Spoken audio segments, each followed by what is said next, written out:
श्रीराम.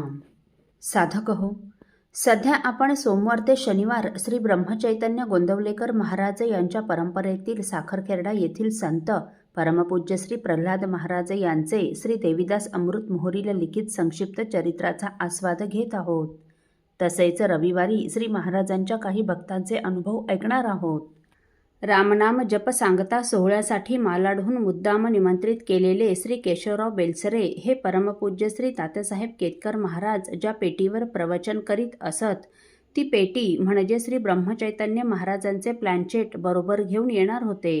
श्री ब्रह्मचैतन्य महाराजांची ती पेटी म्हणजे जणू प्रत्यक्ष श्री ब्रह्मचैतन्य महाराजच आहेत असा भाव असलेल्या आपल्या महाराजांनी थोरल्या महाराजांचे भव्य स्वागत करण्याचे ठरविले आणि त्याप्रमाणे माकोडी येथील गावकऱ्यांना स्वागत कसे करायचे याच्या सूचना दिल्या. त्याप्रमाणे माकोडी गावापासून साधारण 1 किलोमीटर अंतरावर श्री थोरल्या महाराजांच्या स्वागताची भव्य तयारी करण्यात आली. महाराजांच्या स्वागतासाठी अत्यंत सुंदर अशी फुलांची कमान उभारण्यात आली. श्री महाराजांना आणण्यासाठी असणारी बैलगाडी अत्यंत सुंदर असे रामनामांकित पडदे लावून सजविण्यात आली. या बैलगाडी वजा रथाच्या बैलांना सुंदर झुला व त्यांच्या गळ्यात सुंदर अशा घागरमाळा घातलेल्या होत्या. मालाडची ही सर्व मंडळी पेटीरूप महाराजांना घेऊन 15 तारखेला माकोडीला आली. श्री महाराजांचे प्लॅनचेट म्हणजे प्रत्यक्ष श्री महाराजच आहेत असं समजून त्यांचं आगमन होताच तेथील उपस्थितांनी उच्च स्वरात श्री ब्रह्मचैतन्य महाराजांचा जय जयकार केला. श्री महाराजांचे प्लॅनचेट म्हणजे श्री प्रत्यक्ष महाराजच आहेत असं समजून त्यांचं आगमन होताच तेथील उपस्थितांनी उच्च स्वरात श्री ब्रह्मचैतन्य महाराजांचा जय जयकार केला. वैदिकांनी वेदघोषात महाराजांचे स्वागत केले. असंख्य सुवासिनींनी महाराजांना मंगल औक्षण केले व या सजविलेल्या बैलगाडीमध्ये महाराजांना स्थानापन्न करण्यात आले. या बैलगाडी वजा रथासमोर स्त्रिया कापडाच्या पायघड्या घालीत होत्या. या पायघड्यावरून माकोडीच्या दिशेने श्री महाराजांची ही भव्य शोभायात्रा नामगजरात निघाली. श्री महाराजांच्या रथापुढे 9 वारी लुगडे नेसलेल्या व डोईवर मंगल कलश धारण केलेल्या 108 सुवासिनी दुतर्फा रघुपती राघव राजारामचा जयघोष करीत चालत होत्या. रघुपती राघव राजाराम आणि श्री ब्रह्मचैतन्य महाराजांचा आसमंत निनादून टाकणारा जयघोष सारखा होऊ लागला. रथापुढे वेदघोष करणारे असंख्य ब्रह्मवृंद होते, तर त्यापुढे आजूबाजूच्या परिसरातील 7-8 गावचे 50-50 टाळकरी मंडळींचे 7-8 संच हाती टाळ, मृदुंग, वीणा, पखवाज वाजवीत, पावल्या फुगड्या खेळत या श्री महाराजांच्या रथासमोर ध्वज, पताका, निशाण उंचावत रघुपती राघव राजारामचा गजर करीत अत्यानंदात जात होते. श्री महाराजांच्या या रथापुढे मागे असंख्य गावकरी स्त्री पुरुष मंडळी श्री ब्रह्मचैतन्य महाराज व श्री रामानंद महाराजांचा अखंड जय जयकार करीत चाललेली पाहून मालाडची मंडळी अत्यंत भारावून गेली. श्री ब्रह्मचैतन्य महाराज प्रत्यक्ष देहात असताना त्यांचे झाले असते तसेच झालेले हे भव्य स्वागत पाहून व प्रत्येक जयघोषात श्री ब्रह्मचैतन्य महाराजांचा अखंड चाललेला जयघोष ऐकून बाबा बेलसरे फारच भारावून गेले. 7 दिवस वैदिक मंत्रोच्चार, ऋचा उच्चारण, 13 राममंत्राचा सतत जयघोष, रघुपती राघव राजारामचा अखंड पहारा, शिवाय भजन, कीर्तन, प्रवचन याने माकोडीचे वातावरण मंगलमय झाले होते. या 7ही दिवस रोज भरपूर अन्नदान होत होते. 18 मे 1968 वैशाख वद्य सप्तमीला 13 कोटी जपाची सांगता रामनाम स्वाहाकार व अध्यात्म रामायण स्वाहाकार करून झाली. माकोडी जवळील 15-20 गावात महाराजांची अनुग्रहित मंडळी असंख्य प्रमाणात होती. ही सर्व मंडळी जपात सहभागी होती. तसेच या सर्व कार्यक्रमात त्यांचा सहभाग होता.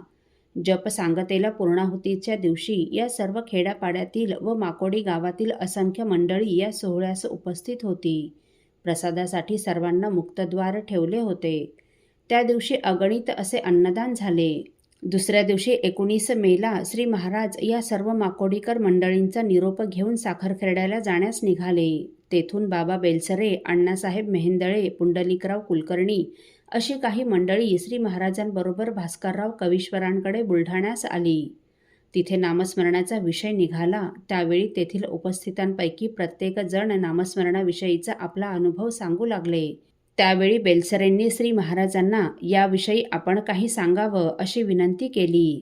तेव्हा श्री महाराज म्हणाले, मला राम नाम गात सारखं नाचावंसं वाटतं, इतकं की ते मला आवरत नाही. परंतु लोक काय म्हणतील म्हणून ती क्रिया मी सारखी दडपून टाकत असतो.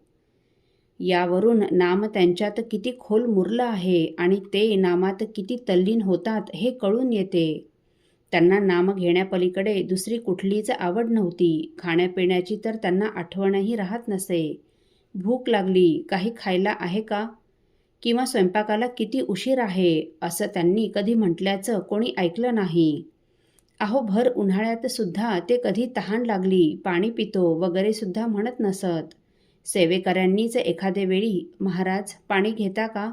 असं विचारलं म्हणजे ते दे थोडं असं म्हणून पाणी पित असत. झोपेचंही तसंच होतं. श्री महाराज विद्यार्थी दशेत सखाजी शास्त्रींकडे रिसोडला शिकत असताना ते अखंड नामातच राहत असत. सखाजी शास्त्री रात्री लघुशंकेला उठत त्या वेळी श्री महाराज हे बसून जप करीत असलेले दिसत. तेव्हा सखाजी शास्त्री त्यांना म्हणायचे, अरे बाळ, तू रात्रीही सारखा जप करताना दिसतो. मध्यरात्र उलटून गेली तरी तुझा जप चालूच असतो. मग झोपेचं सुख तू केव्हा उपभोगतोस? तुला झोपेचा आनंद घ्यावा वाटत नाही का? श्री महाराज यावर काहीच भाष्य करीत नसत. परंतु एक वेळ श्री महाराज त्यांना म्हणाले, गुरुजी, झोपेमध्ये मिळणाऱ्या आनंदाहून शतपटीने आनंद मला रामनाम स्मरणात मिळतो. अखंड नामजप हीच त्यांची विश्रांती होती. यावरून नामस्मरणात ते किती रंगले होते याची कल्पना यावी. अहो, साक्षात ते हनुमंतच होते. हे सर्व ऐकून तेथील सर्व उपस्थितांनी महाराजांना साष्टांग दंडवत घातला. असो, साधक हो, साखरखेर्डा येथे मंदिराच्या प्रांगणात हनुमंतरायाची झालेली स्थापना आपण पुढील भागात ऐकणार आहोत. श्रीराम समर्थ. आपल्यातील कोणा श्रींच्या भक्तांना श्रींचे काही अनुभव आले असतील तर कृपया आपण मला ते 9422843253 अथवा सुनील दादांच्या 9892608401 या व्हॉट्सअप नंबरवर कळवावेत अशी नम्र विनंती. श्रीराम समर्थ.